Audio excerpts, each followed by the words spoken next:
11 سال پیش یا 12 سال میشد تقریبا موقعی که تو دانشگاه مثلا فکرم نمی‌کردم این همچین چیزی باشه.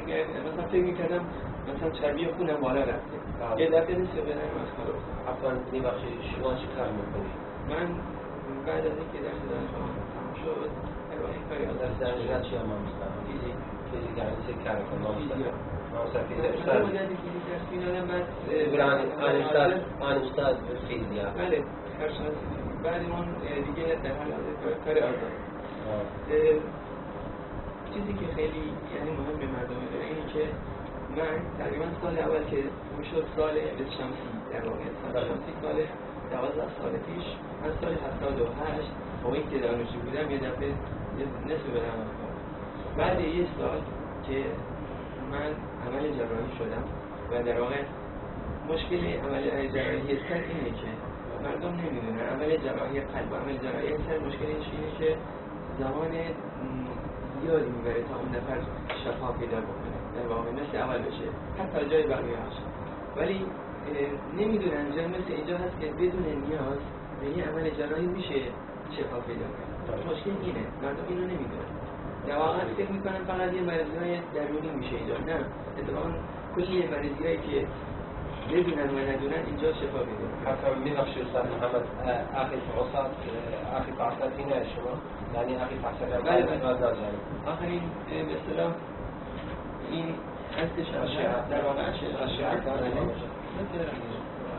والله فحصك انا شكل ولا مثلا بله مثلا تهران بله هستی که در واقع نشون میده تنها چیزی که من میتونم ببینم جای اشعه‌ای که مونده.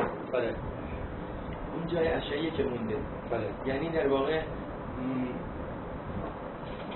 یک سال قبل بله که من هنوز استخوان به صورت عمل کرانوتومی بهش میگن یعنی استخوان گذاری این عمل رو انجام ندادیم.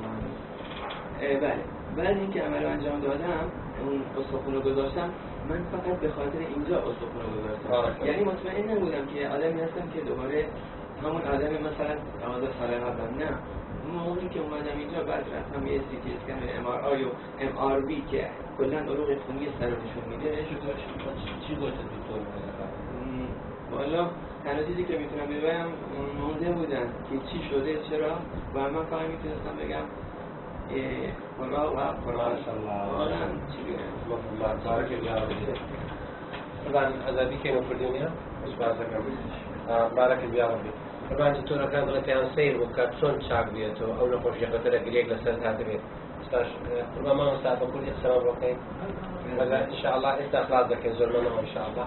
ما مثلا تو كفحت دكتور كان كم اصلی فصل بله اصلی فصل ما دو من نمیدش بله یعنی دو من کمتر شد جایی میشه که یه من بله شوال یعنی كان سير هو والله وقت فصل کم بود انتظارم بود بله اشتري كتير بيبينه أوجه يعني كإنجليزي جواب أنت دكتور كفر بيوتي أوجه أو أشعة عوام مش أشعة كان ده لمن عوض الرحيم كم مثلا ما بيك بعدين كده أشعة أسمع اللي كان بيبينه طبعا أوش طبعا ما مستعفق شيء كذا ما مستعبرس ما مستعبرس دكتور كحسي دكتور شبيه بس بيسيره بتي بروز زندگی کرد. الله اکبر. بروز یعنی خوب است. الله اکبر. یا سیر تو امن خوشی خطرناک و چند جو قرآنی بیوس. والله اوان ناتوانن يعني اصلا فيها ناس بصان تدريب القراءة والقرآن. ثانيا تنسوني ما بقول مثلا شاهد من شبهة من الاستخدام لدارو هاي جاي بهالون إذا نحن زاني أصلي كاشتيك. طبعا من وقت بورتوزي دانا نصلي قبل بقول. وإذا بقول بقولنا جيكاي بوك كساني شون زور بيان بهي ويانو بياني بينه. طبعا هذا سيرة بيدا. كان هذا ميرا زور بيان من زور يعني هذا سيرة بيدا. شون كما قال الدنيا زي بو نقطة إنه خابو مشكلة بشتي وأصلا بو أصلا نخوشيها يبو كمان. شهر سنة هنا والله ما أصلا كان مثل ما قال سيوم منش من ذلك اللي رساك من الدعاء إن أو هزينة جدك قبل التعلن والله خواز عن سنة هزينة ده. بسم مليون. يعني هيك عمليات كلها 20 مليون. نعم. سلتي يعني إسمعني ده إنه هەر ئێستا بنایباڵە بێت دەبی ئەمەوەکان کە خۆشی بمێنێت 20 میلیۆن هەرجەنەی خۆی ئەو کەسان لێرەشەوە من زۆرم خەڵکی سلێمانی و ئێرەمەندی خەڵکی هەو لێر ئەمە ئێوە کە جێگاوەکانی لێرە چیەکەن نانەزانێت زۆری نانەزانێت ئەمە لێرە هەموو نەخۆشی جیاوە چاکەوێتەوە تێن لە داران خوانە بنە ژێر شنی دەربانی ژێر ئەشعا کە زۆر خەتەرە یعنی من خۆم دەزانم چنێ دوو مانگ کتێب هەر ڕۆژ 20 دقیقە چێتەوە ژێر ئاو ئەشعا زۆر سەختا وەڵی نیام ئەڵی دیانی گەڵی هێبێت ئەڵە شۆکی نیوە خۆشەوە خۆم بەسێر کامارەکەدی نسعەتی بۆ کەسانی کە نەخۆشن قورآن شفاە شفاایە کە تۆ نەخۆشی خەتەر دەبڕەمی سەرەتانی تەو دەست پێش کرد ئێستا تۆ چاکبوو نیێت نسعەتی